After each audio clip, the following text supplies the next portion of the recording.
Okay. Welcome, guys. Welcome to Practically Fit, the podcast where we're unraveling the real world secrets to a healthier, more balanced life. And we are your hosts, and together we'll explore practical strategies and expert insights in order to help you apply these daily habits to make fitness a seamless part of your journey. Let's dive in. Okay. So, how are you doing today, Mikey?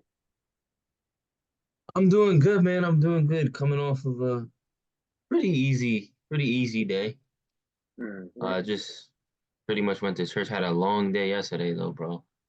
See, Yeah. guys, we were trying to do this. We were gonna try to do this yesterday at 8 o'clock, but because Nakeem texted me like, "Yo, you think we can go up at 8?" I'm looking. I'm like, uh, no. I was doing an event in Albany. I was like, I would love to, but I Just don't think I'm can't. gonna be home, bro. You know, I didn't get home. I didn't get home till 2 a.m. yesterday, bro. Goodness. I was out there. Yeah, Gee. bro. I was like, there was no way that was gonna happen. I would have loved to do it yesterday too. Hey, no, you're fine. You're fine. It Oh was, man, 2 a.m. yeah, I got home mad late. Unless you were trying to do it at like 3 o'clock in the morning. I was, I was in I you know didn't. what? It's funny. I was up, unironically, but I was up and I was driving, so I wouldn't have been able to like even if I wanted to um start up. We were just both Yeah, busy, just both bro. pretty busy. Yeah, honestly, I was so happy you said today at 8 p.m. because just the fact that like I got home at 2, I didn't really get to bed till like 4 o'clock. I'm like, there's no way I'm waking up to do a At pod. 8 Would have been able to wake up to do a podcast at 8 o'clock. There's just no way. Because and the first time was like 6. I was like, nah. I was like, Yeah, thank God. yeah. Oh man, yeah. From 2 a.m. and then just like you might as well have just Nah, uh I was gonna be sleeping through it. I was gonna be sleeping through it, bro. I yeah. was No, like, you're there good. is no way. But anyways, we're here now. It all Yeah, this works. is episode 2. Yeah, I was gonna say everything works out for a reason, right? Yeah, exactly. We here now. Yeah, Episode 2, ready to talk, ready to yeah. get a So little bit into it now. You met us in the first episode. mhm. Just in brief, and you'll learn more too as we naturally go through these episodes and have conversations, and they just, things are spoken on organically. But this episode, we're gonna talk about a topic that most people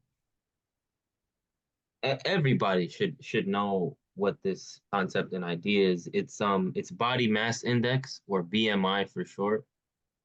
And if you've ever been to a doctor's office or ever been inside of, I don't want to say inside of a gym, or maybe worked with a personal trainer before, or have done any research about health and fitness or wellness or just health in general, you've heard this term, body mass index.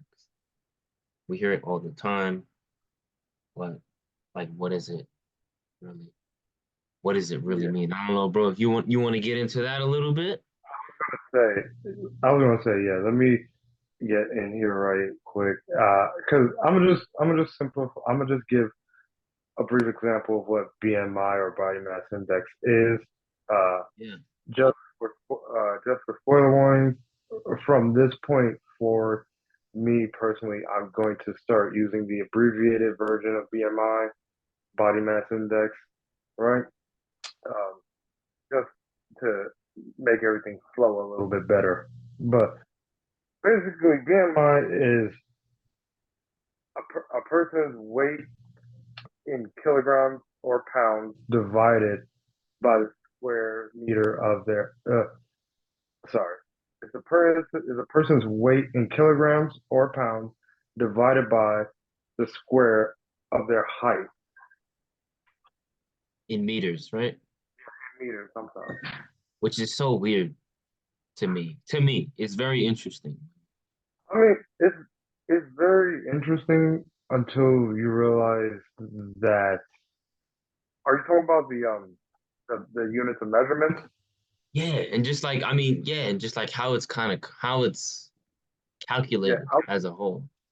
I was going to say it is weird until you realize that most units of measurements not are done this way because most people are on the metric system, right? Yeah, yeah, That's like I remember hearing a story back in the day of astronauts, right, and how everything when everything encompassing space and landing stuff on the moon or just getting spacecraft into the sky for satellites has a lot to do with measurements, right? And yeah, because a lot of American systems do not operate on the metric system, we still use the imperial system. yeah, Um, we tend to crash a lot of what do you call it, spacecraft a lot of times based solely on the fact that two people are using two different sort of systems of measurements. And and you find out a lot, especially when we dive into the history of BMI. You find out that a lot of people tend to categorize things with the metric within the realm of the metric system. right. Yeah, yeah. I mean, yeah, yeah. I use the metric system. I remember taking chem class in physics. A lot of those, it's the same units. They don't use. There's no feet and inches. It's kilograms, centimeters, meters, that type of stuff. So, okay. Yeah, and so I guess yeah, we hear this word BMI get thrown around a lot.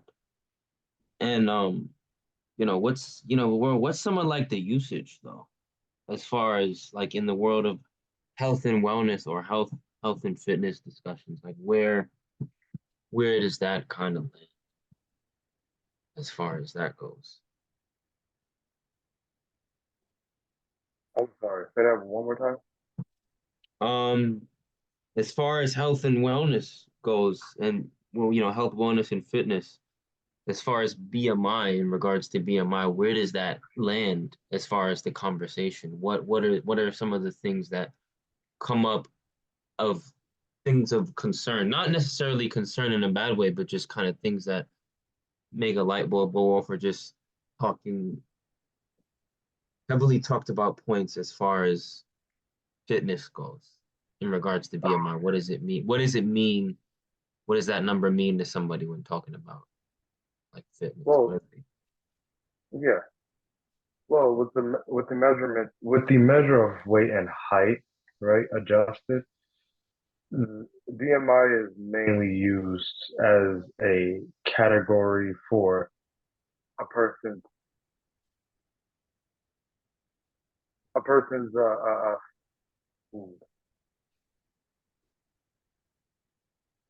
pineapple.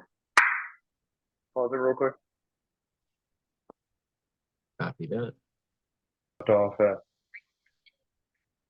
So BMI in regards to health in fitness, particularly in the fitness realm, like if I'm a personal trainer or just someone within the field, a professional in the field, and I'm looking at someone's BMI, what that's given me is a very rough, raw idea of whether this person is in shape or out of shape, whether they're fit or unfit.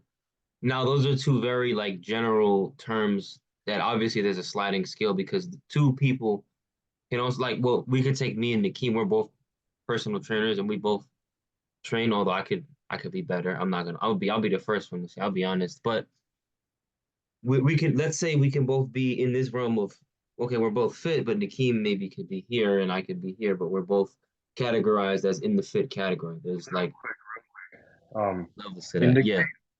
indicate that you're putting somebody at a higher level and somebody at a lower level because people are only hearing this on an audio version. Yeah. Oh, that's right. That's right. That's right. So like if Nakeem's fitness is Nakeem's level of fitness can be higher than mine, but we're still both in the category of being considered fit, Mhm. right? So like there's still like a scale involved with that. So now when we talk about it with BMI, Nakeem was mentioning something before. He was saying it, it sort of works out to be used as a gauge when it comes to talking about general population. When I say general population, I'm talking about non-athletes, um, people that don't do any other physical activity outside of their normal day. So like if you work from home and your physical activity is getting out of bed, brushing your teeth, and then sitting at the computer to work, and you don't go anything outside of that, then I could say, okay, maybe that person's BMI is giving me a good indication, but Yeah, or some a better gauge as far as what I would be looking at if I saw him in person. Because the problem is yeah, because you, a you get to sedentary, just looking at a number. It gives you no yeah, picture or no oh, data about the actual person. yeah, because I was gonna say like from a in in a general description, a very sedentary lifestyle tends to hike up your There you go. BMI Yep. numbers, right? Because you can take somebody like let's say somebody who is my exact same height and width, right? But the two of us have two different lifestyles, right? I am very active, and person A is very active, person B is inactive. Person B is in a very much sedentary lifestyle, right? Yep. I I weigh in at 190 pounds, right? The I I am very active. My 190 pounds is my fat, muscle, bone structure, all that putting together, right? Yeah. Person B, who has more of a sedentary lifestyle, can also range around that 190 pounds, right? But because of their sedentary lifestyle, more so of that 190 pounds is going to include fat and not muscle. Yeah. Yeah. And basically, yeah, exactly. And basically, what he's saying there is like they could be the same, they could have the same stats as far as their height and weight exactly the same, which would categorize their BMIs as the same number. But Nakeem's a trainer, and just whoever this hypothetical person is may have a sedentary lifestyle, which again will have different effects on the body and its function, which we could talk about that a little bit later. Mhm. Pineapples. Something like that where so yeah. So, I bro, said real quick, for some people, for anyone who may not know what that is, that word you said, sedentary lifestyle, but more so just sedentary. What does that mean? What is a sedentary lifestyle? well, a sedentary lifestyle is a lifestyle that spends a lot of time seated or in a seated position with little to no movement, right? Yeah. So let's take post COVID, where a lot of people now have work from home jobs, right? Mm, Instead of having to make that extra journey to go somewhere, now you wake up, you roll out your bed, you take a shower, and then you sit at your computer at your desk, right? And you sit there for 6 to 8 hours of your day. You get your lunch, and you sit there for a 30-minute hour lunch. Come back, and you finish out your day, right? That is an example of a sedentary lifestyle where most to all of your day is in a seated position. You might get up every now and again in short bursts, but for the majority of your day, you are seated. yep. Yep. Which Mhm. is no good for you long term. Yeah, long That's yeah. term, That's yeah, we're humans. We do a lot better in more active positions generally. hmm even just simply standing up. Mhm. More Really? hours of the day than you are sitting is going to do you a lot better. But Yeah. yeah, that's what sedentary lifestyle means for you. For those of you that didn't, I think that was great looping that into them. Yeah. So yeah, that's kind of what it means as far as like the health and fitness Yeah, realm. It's saying that like you can take two people, and I'm so glad that you made this point because like going through this, I was trying to figure out like how can I really drive this point home. And by the way, too, we're not here to bash BMI or like talk badly about it, but just kind of to debunk some of the and really just kind of cover up some of the mystery and kind of just the misinformation that people may get about it, or it's not even about from the number, it's misinterpretation of it and understanding what it actually means. But just to have an honest conversation about yeah, we're what that number means, where it comes from, and what it actually means for you, and give you the tools to actually further explore that number. What you got, yeah. bro? I was gonna say we're just doing a all-encompassing, just general description to give Yep. to you, right?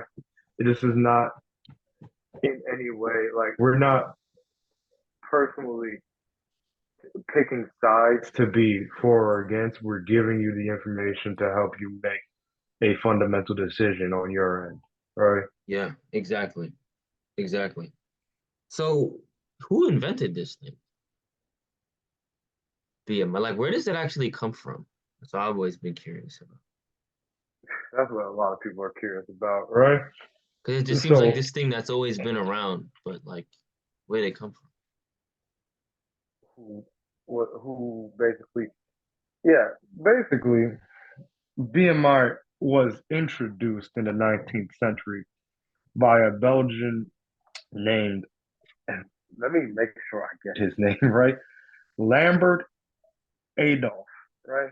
Lambert Adolf Jacques. Uh, wait, oh my goodness.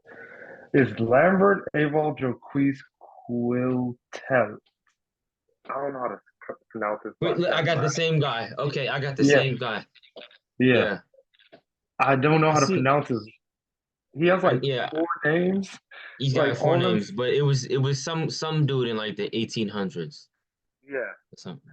That's all I yeah, know. And like he was like a mathematician and a physicist or something like that, a physicist. a lot. He was a He was a lot of whole lot. things, Yeah, but he he was a meth, basically was but the like, guy yeah, who came up but with the formula to get to that number.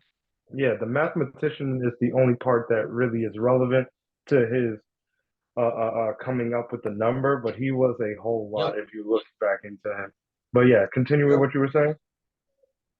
Oh yeah, no, I mean just what you were saying is that he's just a mathematician that came up with the formula for BMI, which means he basically just provided the means to an ends, the means being the formula, the ends being the number, which is unique to each and every one of you because everybody has a BMI. But as Mm, far as interpretation, he had like that's not what he did. America took that. Well, not yeah, America, but I don't know if BMI is used in other countries, which is something I probably should have researched beforehand, but we could get no, no, into no, no. that You're good. in the BMI next is episode. used. Yeah, but BMI is greatly used in what is considered the Western world, so i.e., Got you. So that's America, us. Canada, yeah, Yep. America, Canada, the UK, and Australia, and places like that. Yeah. So okay. So so the history of it. All right. So we know who invented it, or at least who was the guy who derived this formula, created the formula to get this number. But like, what's the history behind it, and how was it used historically way back when, like before we were even alive or ever even thought. Oh. What do you mean by that again? Like, So historic, because it's been around since the 1800s, but then they started using it for people to determine kind of whether you're in a range of underweight to overweight, which generally speaking, like it's they break that up into three categories. You have the underweight sort of bucket or bracket, the healthy ideal slash optimal weight bracket, and the overweight bracket. And these are all in regards to the ratio to your height. This is not weight against, it's just weight against height. Um, mm, So like historically, how is it used? Because I know one thing I found. I mean, we all know the some of the history of American history as far as the things that this country has been through with segregation and racism and things of that nature. But one thing I was reading, I don't remember if it was CDC or it was a source on the internet.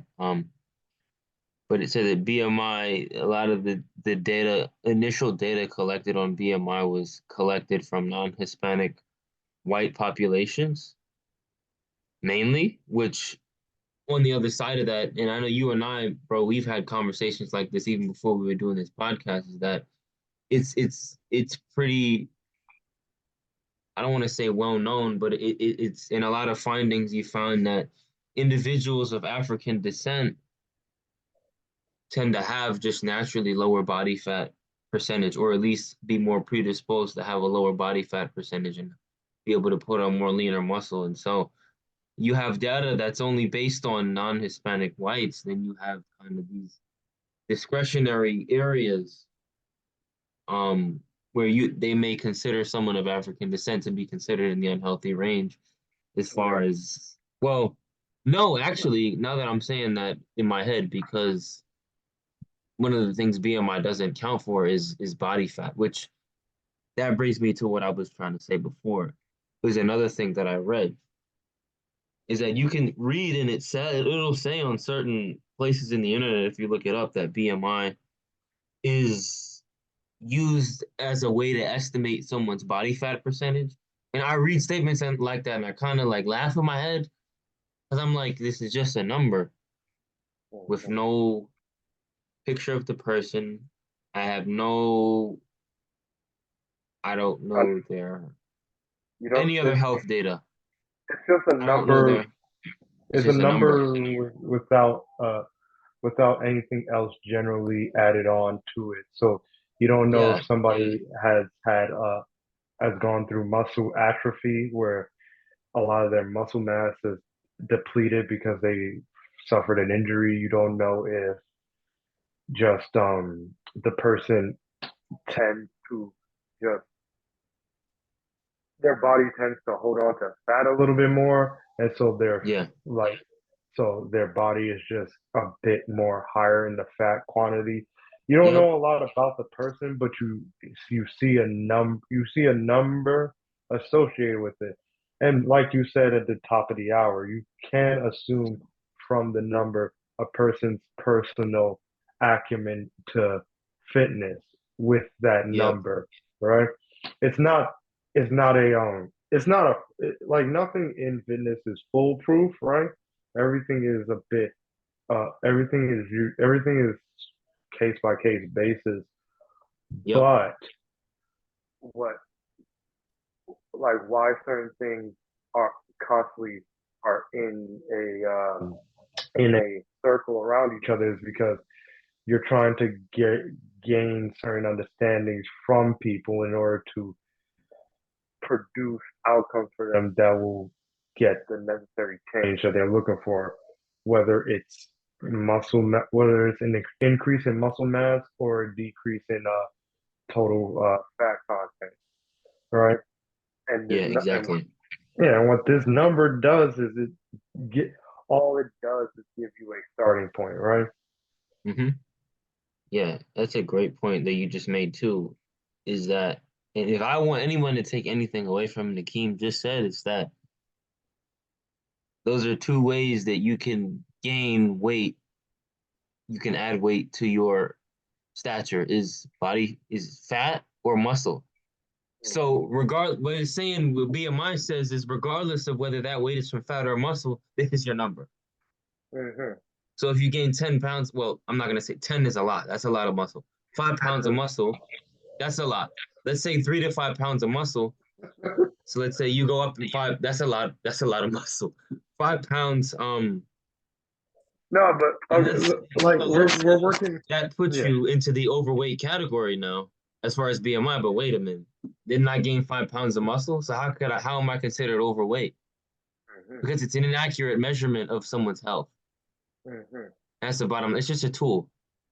It's Just just like a anything tool. else, it's a tool. It's a tool that has no measurables. It Hmm. takes two um It's a tool that just gives values, that.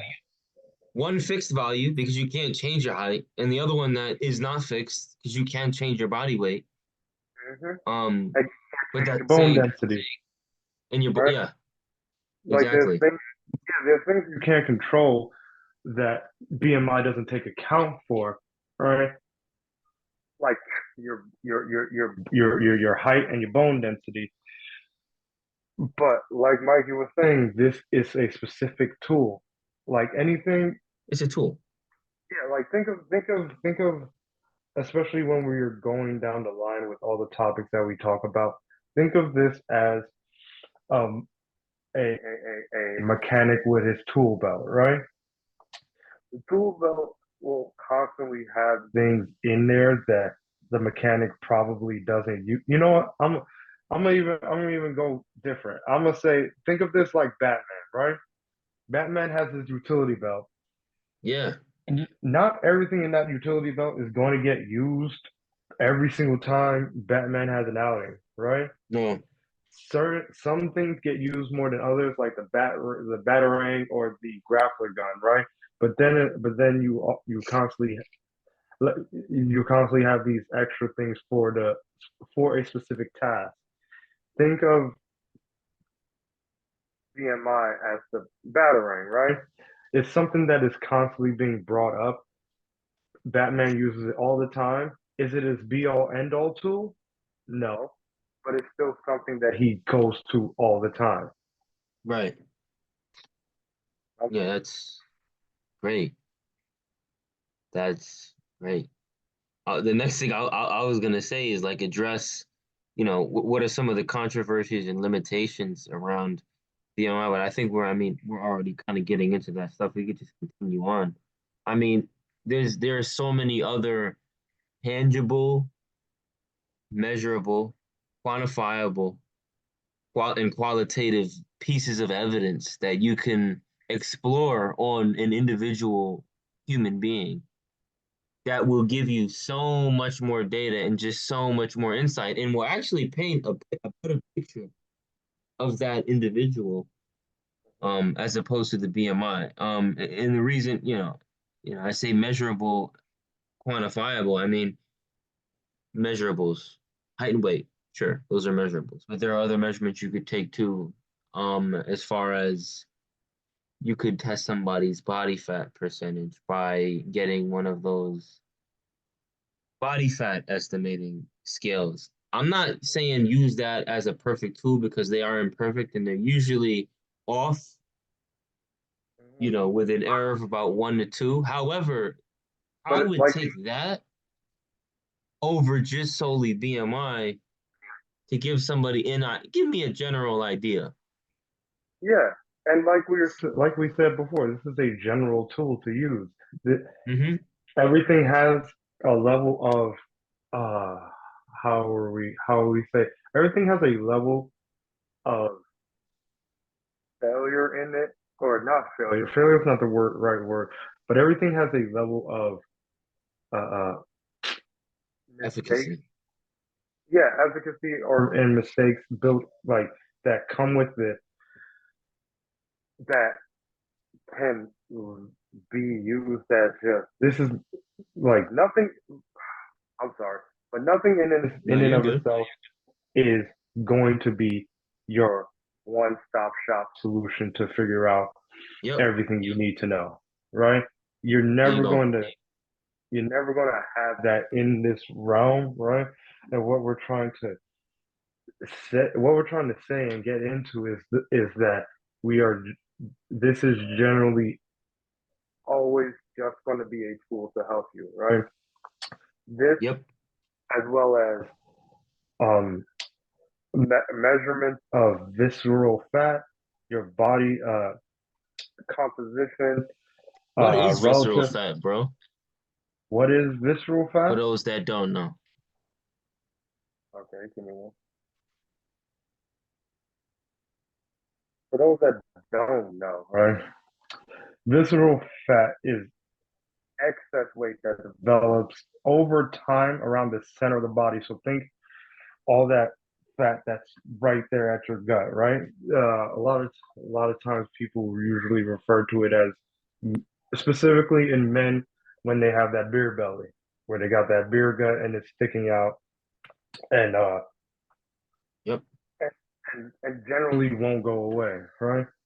Now that Yeah. visceral fat right there is very, very, very, very indicative of, going back to the beginning part of our conversation, is very, very, very indicative of a lot of health related things to for that person, right? Yep. Going back to the what we were talking about beforehand, where you can have two people of the same height, one be more athletic, one not. That visceral fat will show up a lot more on that non-athletic person versus your generally more athletic person. Yep. Absolutely. Visceral fat, yeah. Versus any other type of fat. I'll just say it now. It's called subcutaneous. Subcutaneous or subfat. Sub meaning underneath, like submarine, and cutaneous meaning the skin. So under the skin, the fat, the layer of fat that literally like lies directly like this is the skin fold. You pinch your skin on your arm or anywhere Mhm, where it does not hurt and you don't feel the pinch, that's your mhm, fat. When you feel the pinch, you're grabbing muscle. When you mhm, don't feel the pinch, that's your fat. Because fat does not have many nerve endings in it or a crazy amount of blood flow, not nearly as much as muscle does, and so you won't feel it as much. Um, mhm. so what is as far as like the health care field, or not healthcare field, but healthcare and like health and medicine, like I know some of the ways that BMI is used in discussion really to kind of measure someone. It really can be indicative, like you were saying, of other health complications. So you can give kind of healthcare professionals an idea of like, all right, what is this person's average risk overall for heart disease? What is their risk for high blood pressure or hypertension? What Kidney is their failure. risk of having exactly kidney failure? What is their risk of having a stroke? And so that will kind of help determine and take the direction of their care where it needs to go and adjust their care accordingly based on those facts. All right, this person is not someone that I should be quick to stand up. And if I'm a physical therapist, I'm coming in that room and I know what their blood pressure is. I'm gonna be very careful as to how I move them. Or if they're like super huge and like maybe it says something in the notes, unbalanced or whatever, just it'll give me an idea of how big they are. Because some patients you have to, and this is a little off topic. Maybe I'm talking a little bit from my own experience from what I do in my day job. But I think it does help, and there's more use for it actually, and honestly, in the healthcare setting than there is in the health and fitness setting, if I'm being honest. But again, that's just kind of what it is in healthcare. It's just an overall risk, and again, it can determine how they prescribe meds. If you're someone who is going under anesthesia, it will determine that number as well as your height and weight and other medications you take and determine the kind of meds that they give you, at what rate they distribute those meds to your body, and all those things come into account. Um, but I want to go back into like what are like the sedentary lifestyle that you mentioned before, like what effect does that have on the someone down the line as far as like their health overall? Hey, it, it, I know that's a it, loaded question because there's a lot. yeah, I was literally about to say it's a lot that It's a it good one to starts. Yeah. ask. It's fun. It's an interesting one because like it's like one of those things where it's like they become it's this toilet bowl effect where one thing goes into another and then it just kind of begins this downward spiral. Um, because I know one of the first things that decreases goes down or slows down for people is your metabolism. Yeah, I was gonna say, right? Well, the metabolism starts going down along with like your muscle mass, right? Yep. Mainly, mainly because your body is really much a you use it, you don't use it, you lose it, right? And Yeah. oh snap, muscle in general is more metabolically, how do I say? What was the word I had on here? Is metabolically more More active. yes, is more active. It takes your body a lot more work to keep muscle around than to keep fat around, Facts. right? Active at rest. Yeah, like Yep. your muscles, even when you are, yeah, like you were saying, even if you are in rest, your muscles are still active. But if you take longer and longer and longer periods of rest, your body just starts to decide that, hey, we don't need this. This is not doing anything for us. So let's tap it down. Let's decrease the muscle mass and Yep. just let everything like let your energy deposits build up. I i.e. Inside your i.e. your fat, right? A lot of time where your energy deposits are building Yep. up because you are consuming a certain amount of energy. You're not using it throughout the day because you're sitting down. Your muscle mass is decreasing because it's not metabolically conducive to help you. You already have enough muscle mass to get you to and from. And so it starts a whole chain reaction where now your cardiovascular health is being affected because you have too much fat deposits building up. Your you have too much, yeah, you have too many fat deposits building up because there's not enough muscle mass there to displace it. Your mortality rate goes up because you are just like you're no longer moving. Yep. The chances of hypertension goes up. Uh, the A lot of muscular skeletal disorders go up because Yep. you're arching your spine in a specific way all the time. You're sitting in a fixed position. That's Mhm. all due to the seated position, right? Yeah, you're Exactly. not really. Yeah, you're not doing anything conducive to help your body, as we said in the earlier half, move Yeah. because your body is meant to be in motion, right? Not Right. motion, not 24 hours a day, but your body is Yeah. more meant to be in motion than it is to Yep. be at rest. Exactly. Yeah, I want to touch on one thing you said too. I think it was really great. When you mentioned your body is going to increase and sort of ramp up the fat stores. Yes, And that's yes. due to low activity, but also, from the metabolism slowing down because the slower your metabolism, Hmm. the more your body's going to need to draw on its own fat stores. And so now when you eat food and you're not burning it off actively, you're just going to continue to store more energy in the form of fat, solid fat in the body. And then another interesting part of that too is a big reason why people will not eating, like starving yourself without intermittent fasting for a cause and doing it for a reason and doing it in a controlled setting where you have set goals and meals you're eating is Hmm. actually what causes a lot of excessive weight gain.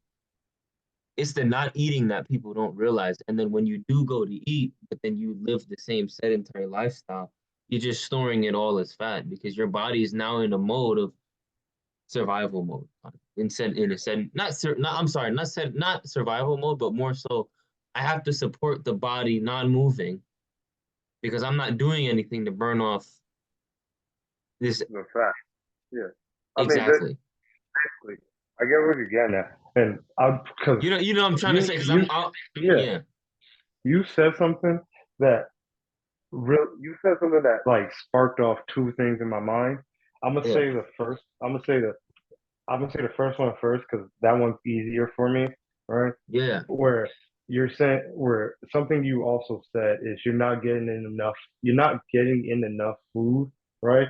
And a big problem for a lot of people is also not just getting in enough food, not getting in or getting in too many nutrient hollow foods and not Mm-hmm. getting enough nutrient dense foods, right? It's called empty calories, guys, in case you didn't know.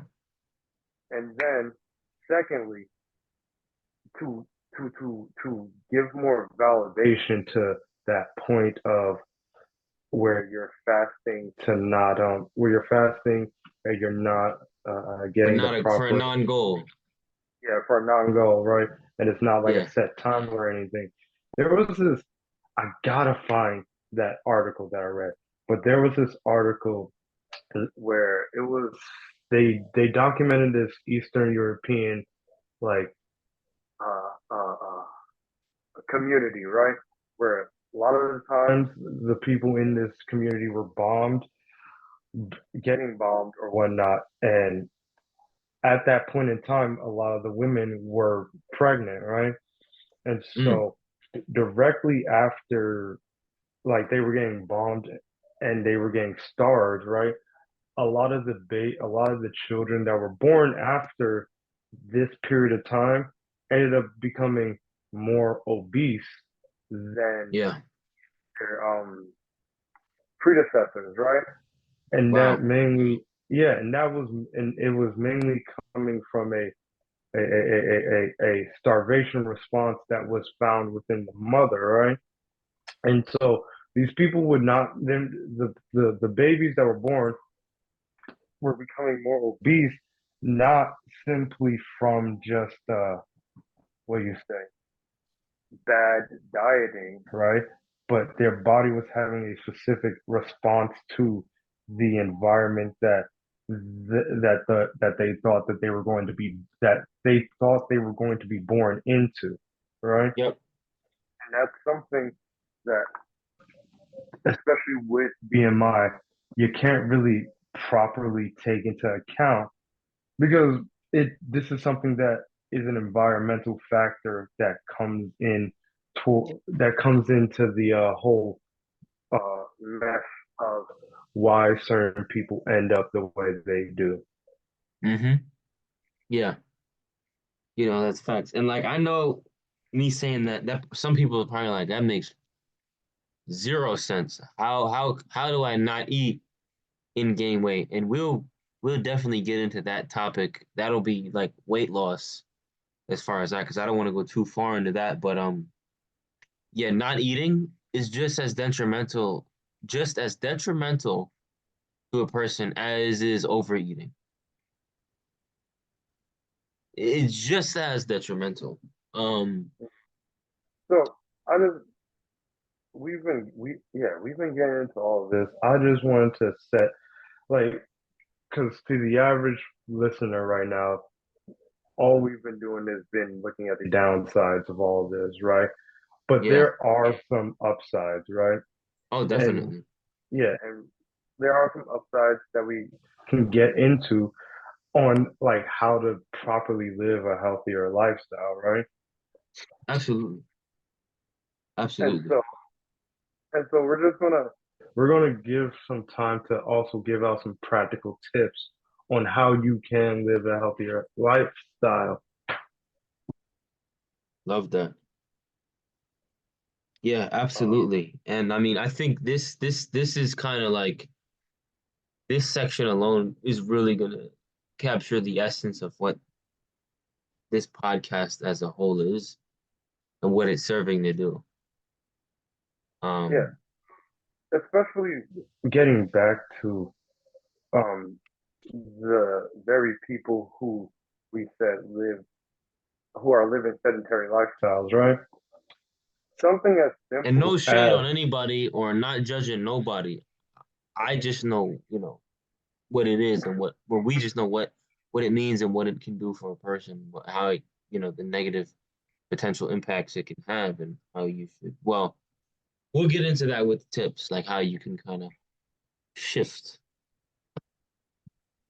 and Mhm. pivot.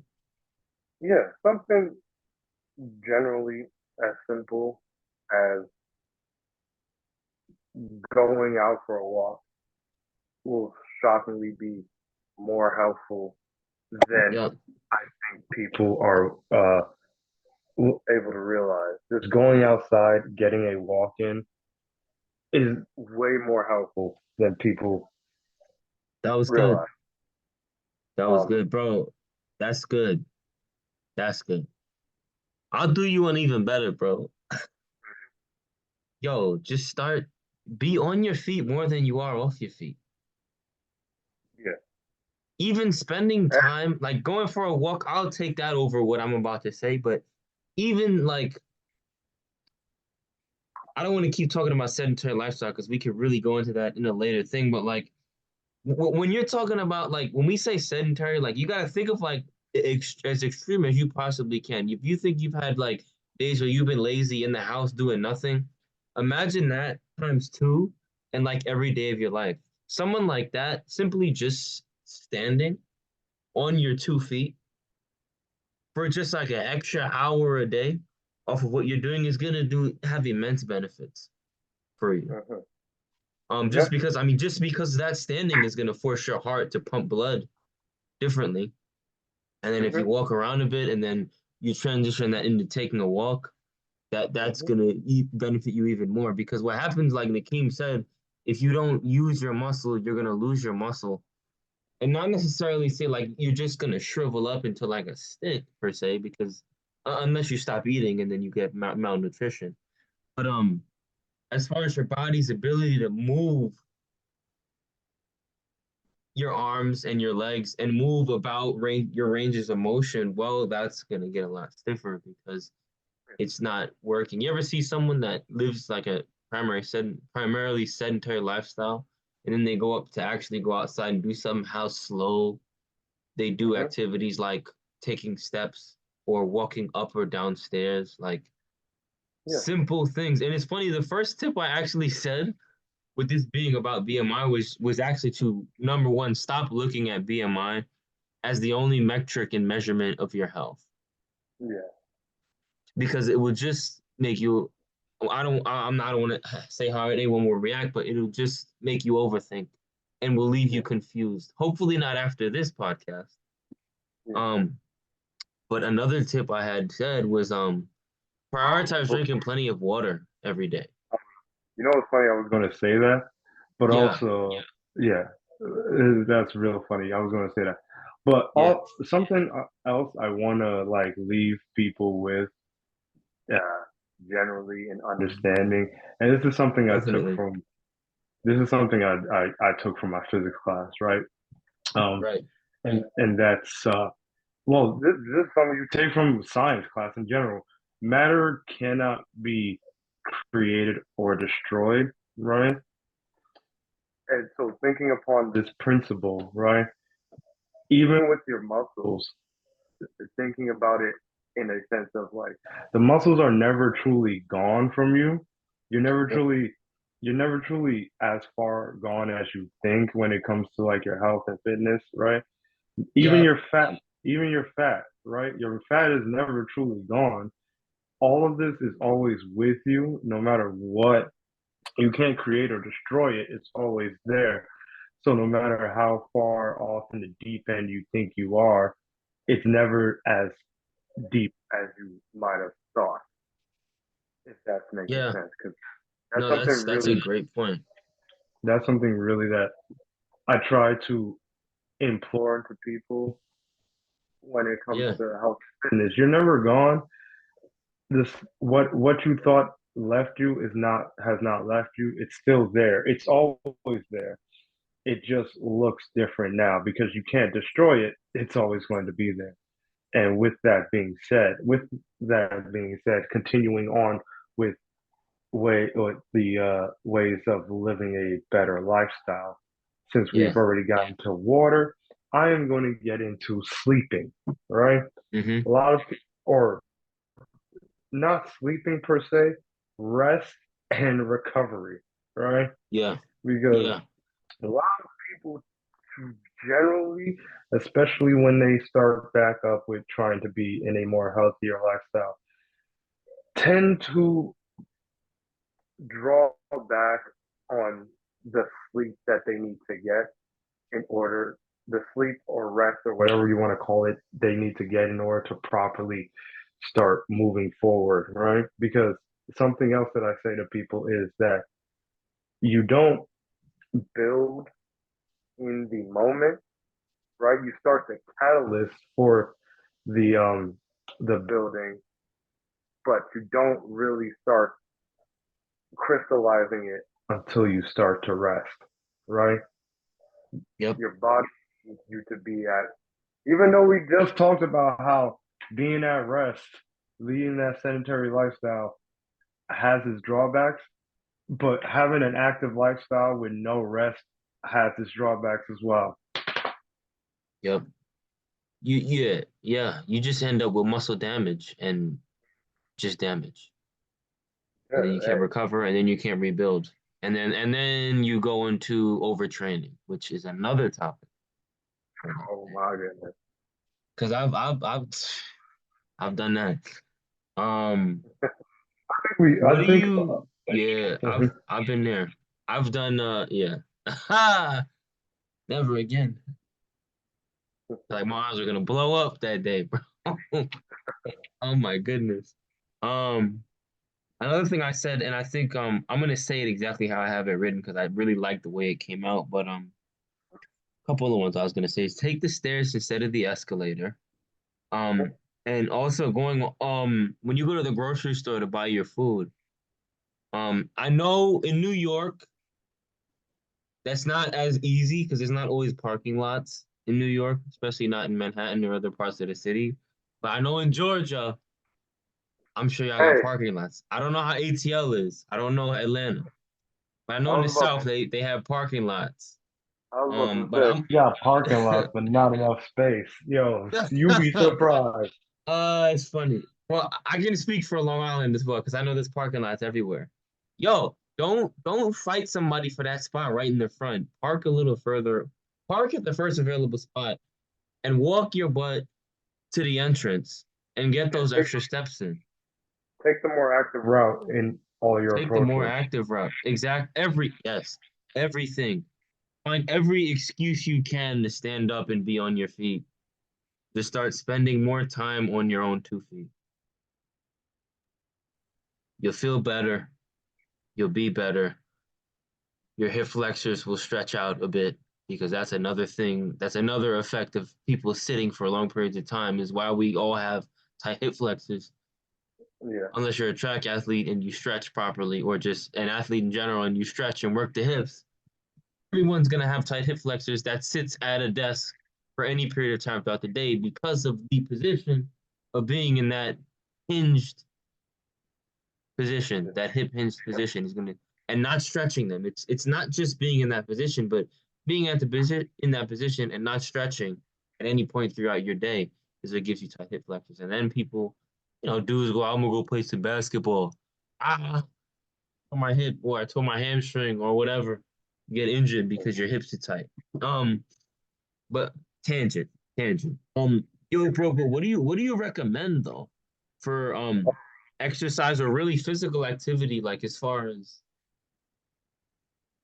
how many minutes a day and how many days a week? well, I, I'll swing back, right, Word. to my list as well. But how many times a day? Okay, how many minutes should you get in? Me personally, I would say around anywhere between 45 minutes to an hour. I said the same thing. Yeah, I would say pace yourself, right? Because this is something that I really do feel a lot of people don't do when it comes to exercising. Because a lot of people will go in for 4 to 5 days a week, right? Where that is Yeah. very obviously too many times a week to keep up with, and that in turn causes a lot of burnout, right? Yep. So starting with something that is way more manageable for you, right?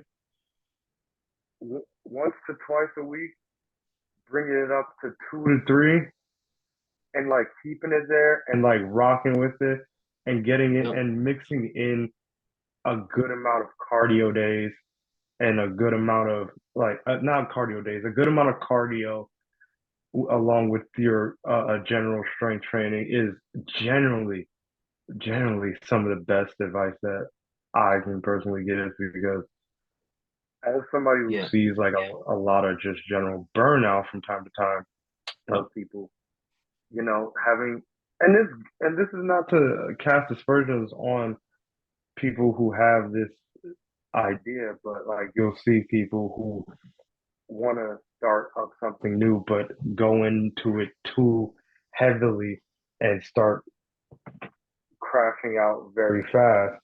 You want to be able to properly like moderate your ability. So you have to start slow and build your way up, right? Mm-hmm. Yeah, Uh, definitely. I said the same thing, 45 to an hour. And I said yeah, like 3 to 5 times a week, depending. But like when saying 45 to an hour, I'm not saying like, yo, this is you need to start here. No, I'm saying like that is your max yes, for any hour. Like you don't have to go over that. Like, so if you start at 15 minutes a day, 30 minutes a day, your goal to be getting to 45 minutes to an hour of exercise 3 to 5 days a week. And then you could sit right there. If you're not trying to be a professional athlete or a semi-pro athlete, you're not trying to be a professional boxer, track and field athlete, or anything of that nature, or you're not a bodybuilder or power lifter or strongman, where you get into more of the specifics of and specificity of training types and training styles, you don't need to be in the gym for more than 45 minutes to an hour. You simply just don't need to for general fitness. You don't. You don't need it. Um, but anyway, that was my little kind of piece of that. Um, what are some of the other ones on your list for tips, bro? I know you had a yeah, few no, more. yeah, because to me these are super important, right? Uh, what I have three that I'll get to real four I'll get to real quick. One Yeah. is managing your stress. So Mm, finding effective ways to manage your stress, whatever they may be, right? So that might be meditating, finding yeah. reading books, uh, Word. yoga, right? Finding ways to manage the stress properly, uh, uh, uh, uh, uh, social connection, right? And a lot of these might seem like, why am I bringing them up? Because Yeah. these are really important in order to like sustain certain habits, right? If you don't have like a certain level of social acceptance within a specific group, you're not going to keep up with a certain task, right? So Yep. like if you tend to have more community in doing specific tasks, especially tasks that are going to be a bit more arduous, like running a marathon or just working out for an hour and 45 minutes. If you have if you have a community of people that when you go in there you can relate to, makes it a lot easier for you to do these tasks, right? Yeah. Yeah. Yep. Yep. Uh, third one is limiting your processed foods, right? Great. Folks, your gut health is really important. Generally, it's super important. Hmm. And I would you're, say. yeah. And like a lot of these processed foods that we tend to eat tend to disrupt the your The gut biome. micro the Yeah. biome. That's the word The I was gut looking for. biome. Yes, Yep. it tends to disrupt that pretty heavily, causing you to not be able to properly process foods.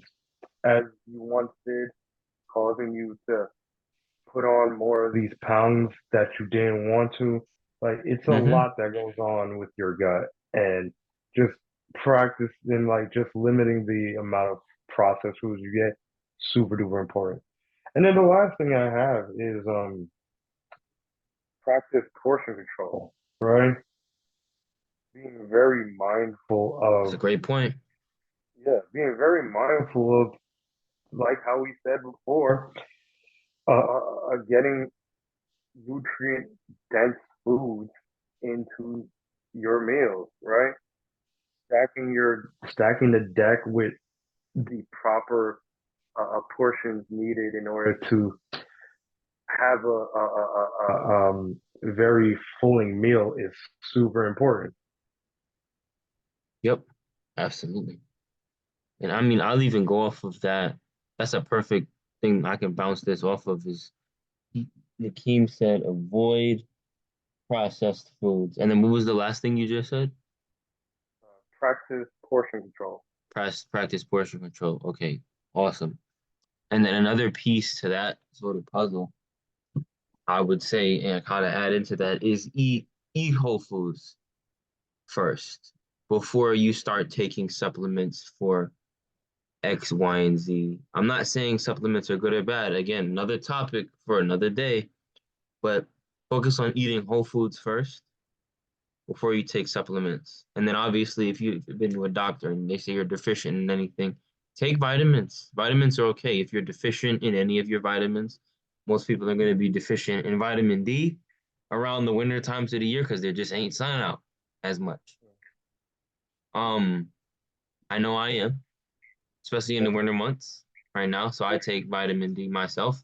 And there's other vitamins you can take as well. So, obviously take vitamins if there's anything you're deficient in, your body just not good at naturally drawing from or producing. Um, because those little vitamins and minerals have a huge effect on your capacity to function as a human being and your brain function and dealing with things like fatigue and stress, like Nakeem was mentioning before. And then my last one is pull away, run away from the sedentary lifestyle, literally as much as possible. Just pull away from it, rip from it. If this sounds like you in any way or someone that you may know or that a direction you could be going, you could be slipping into, pull away from that as much as you can. I ask you please, because it just makes the body less efficient and effective at again doing those life processes that allow your body to have life and move. Because I'll tell you this, you could take two people that have the same diet, but the one that moves is still going to be better off than the one that doesn't. Even if they both eat McDonald's. I'm not condoning eating McDonald's every day, but even if they both eat the same meal, the one that moves is going to be better off than the one that doesn't move at all. Yeah, going back to our earlier They're not going to be the picture of health. example, They are not going to be considered fit, but the one that moves is going they're to be going to be much better off than the one that doesn't move, just for the fact going to that be they move. yeah, they're going to be considered fitter in like lack of Exactly. better word. For They're lack of a just better term, yeah, they're just they're going to be just their considered fitter. likelihood of getting more of the complications and the long-term Mhm. effects of that sedentary lifestyle. Some of that will be nullified just by the fact that they move. Yeah, and and, and before we keep going, because I want to make sure that like this comes across. Mikey does understand that for some people, a sedentary lifestyle is like something that comes accustomed to the job that they do, right? So Absolutely. like he's not talking about that, right? He's Mm-hmm. talking about making a more conscious effort to do stuff beyond just sitting around after your There you go. workload is done, right? There you Because go. yeah, because just from hearing you talk, like I can see people getting the wrong idea that you're not listening to some of people's complaints. He's being very understanding and measured with his response, right? Is just a lot of things. like living a sedentary lifestyle is a bit more of a choice than you would think, right?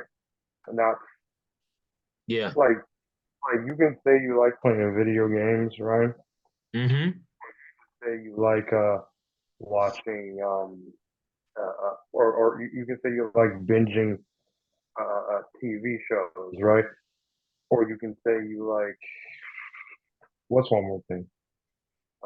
TV shows. Or you can just say you like reading a book and like you like sitting Mm-hmm. down and reading a book, right? Yeah. Something that is very something that you can start doing, right? Is start stacking the good with the bad, right? So if you if you like playing video games, right? What you can do is stacking the good with the bad.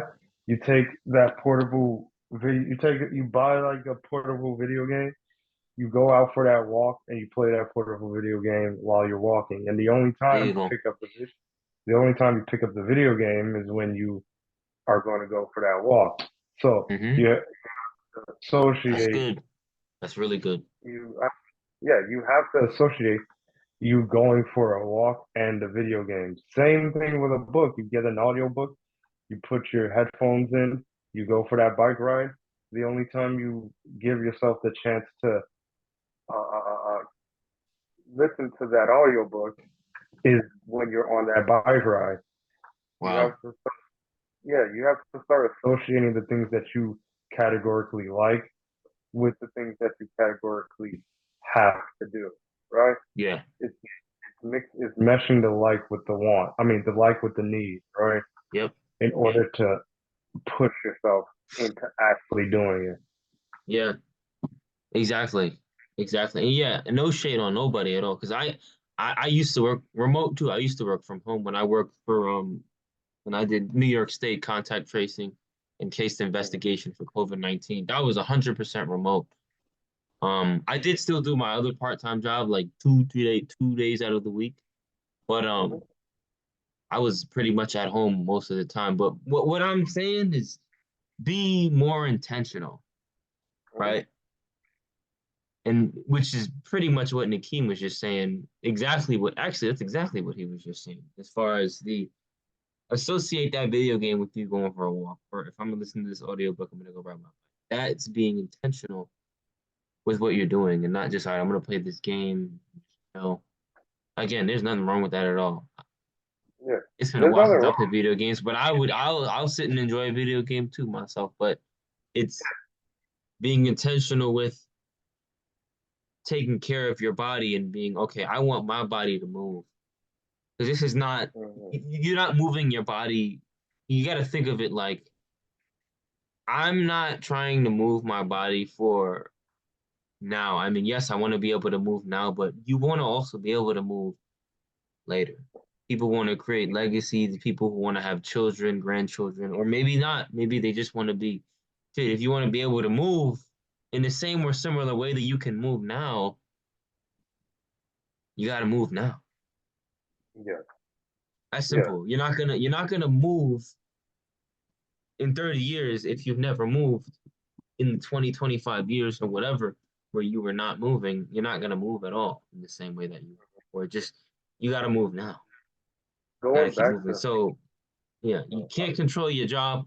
Well, actually, you do have control over the job that you have, but if your job is more of a remote job, maybe it's hard for you to get to the gym or whatever. You don't want to go early, or you don't want to go in the afternoon. You can at home.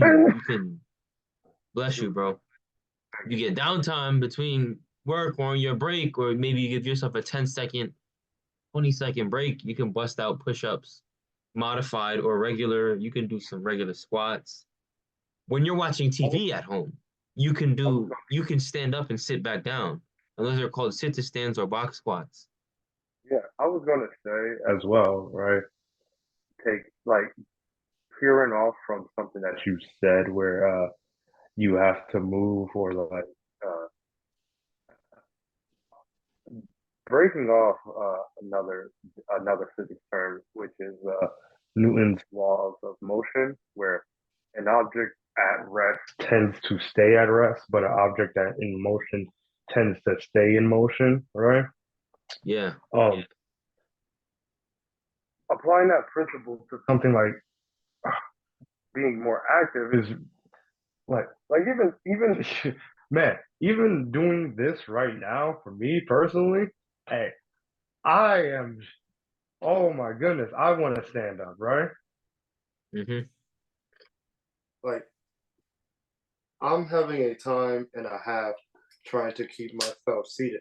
And that's not saying I'm a fidgety type of guy, but I'm just generally a more active person, right? Yeah. I'm definitely a fidgeter for sure. But I also Yeah. agree with you there with intolerance. I don't really like sitting down. Recently I do more Yeah. because stress from the job is gets me sometimes, but for the most part, Yeah. yeah, I don't like sitting down. Yeah. I'm just not the most I'm not like if most people were to if most people who know me down here were to describe me, they would say I'm a very, very active person, right? You rarely see me seated. You rarely see me uh, uh, um, with nothing to do or nothing planned to do, right? Because I'm generally more active. But that is because once, like Newton's law of motion, once I get moving, it's hard for me to not keep moving, right? And so I feel like Facts. with a lot of people in stopping, right, or not moving, it's hard for them to get moving, right? But once you start to get moving, like Newton's laws of motion, once you start moving, it's hard for you to stop moving. And all you have to do is just start. It's the start. That's the hard part. Yeah, that's always going to be the hard part. But as soon as you start, it's hard for you to stop. Yep.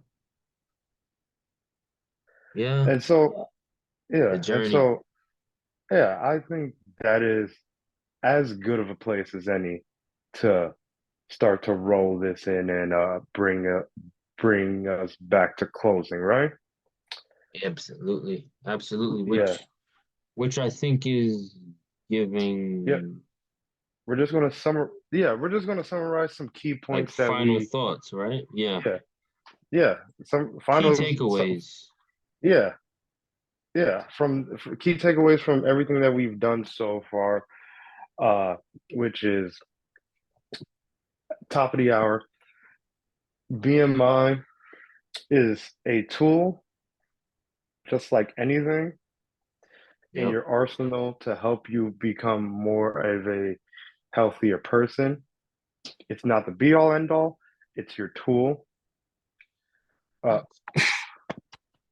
there are there are a multitude of ways to help you personally become a more healthier person.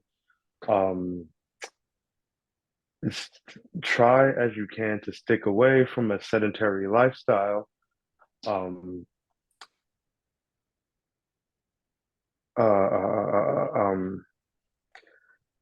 Work on some of the healthier lifestyle tips that were mentioned within this podcast. Uh, you got anything else, Mikey? Yep. Um, I mean, you said word for word the first two things I was gonna say. That the BMI is a tool and not an end all be all, which is great. Mhm. But also I think even more on the super practical side, I think this is gonna speak more to like person to person level, not so much you and I. We speak a lot about the science, but don't overthink that number and don't overthink any of this stuff. And also, meaning don't obsess over what that number says and what it means because it doesn't really it doesn't carry no that number alone doesn't carry as much weight as Mhm. far as the overall picture of who you are as an individual. Also, don't look at what others are doing as the standard, as your standard or any standard for that matter, because you could look at all different types of people in the gym. Oh, I'm not. I'm not I wish I looked like him. I wish I looked like him. And then I guarantee you you're also be in the gym and there's someone saying that about you. That's slightly off the point of what I was trying to make, but just to give you some kind of encouragement there, you have no idea. One, you have no idea what people are thinking. You have no idea how someone could potentially be looking. Don't look at others for the standard for what they're trying to do because everyone has their own goals and their own kind of thing that drives them.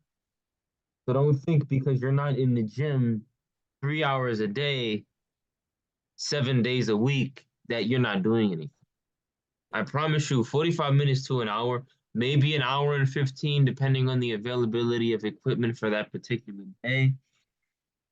But yeah, don't allow what you see others doing on social media to determine what your potential and your capacity is for exercise and fitness level.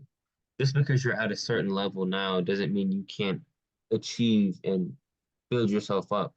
You start right where you are. The perfect place to start is now, and the perfect way to start is right where you are at your capacity, and you gradually increase. And you can seek guidance from a professional if you're unsure on how to do that or where to go, which is us.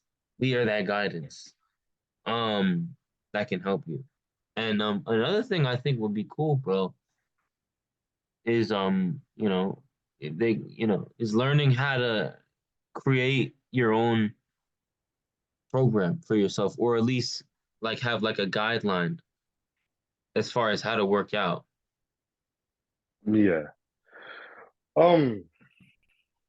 Or maybe not create your own program, but at least have a guideline as far as like when you do, if you're someone that does want to go into a gym or work out at home for that matter, have a guideline in your head as to like how you kind of follow that.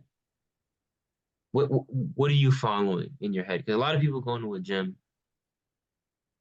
and they have an idea. I'm gonna do my arms or my legs or whatever, and then they see this either this machine is unavailable or maybe all the machines are available, and they're not sure what to do.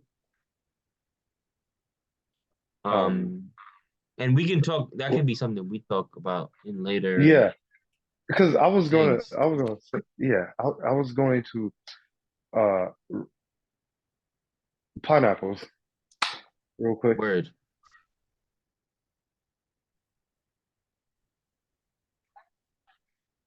Okay. Yes. I mean that's in brief a few practical tips that you can use. And